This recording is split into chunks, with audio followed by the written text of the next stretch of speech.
These are consequences of a very wrong policy, disastrous policy, which was led by Germany and German-Russian agreement with gas supplies from Russia to Germany. The Kremlin behaved like a drug dealer because initially the gas was supposed to be very cheap, but the real price of the gas we now know. The real price of the gas is also the blood of soldiers and people, children and women in Ukraine.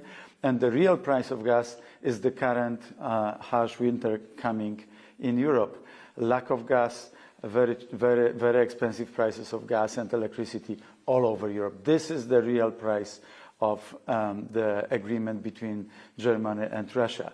And this is why we propose some remedy for this. And I hope tomorrow we will have a very thorough and insightful discussion with good results.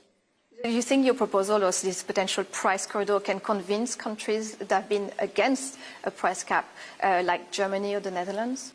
Well, I hope so, because this is our collective problem. It cannot be so that one country, which is the richest and the most developed in Europe, like Germany, plus some of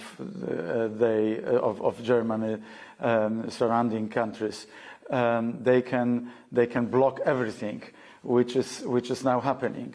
And at the same time, this very rich country is dedicating huge pile of money, 200 billion euros or dollars, almost the same these days, for their own industries. So we want level playing field. We want the single European market to function.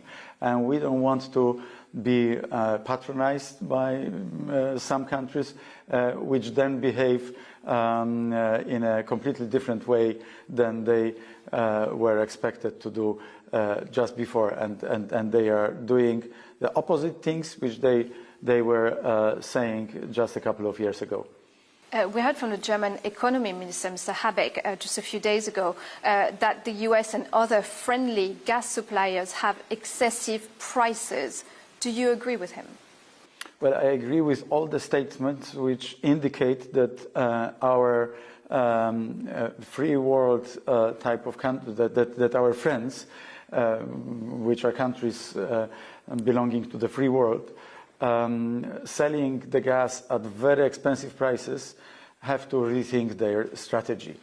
In particular, there is one of our northern neighbors which is selling the gas at very, very high prices to the UK and to the European Union. What do you mean, Norway?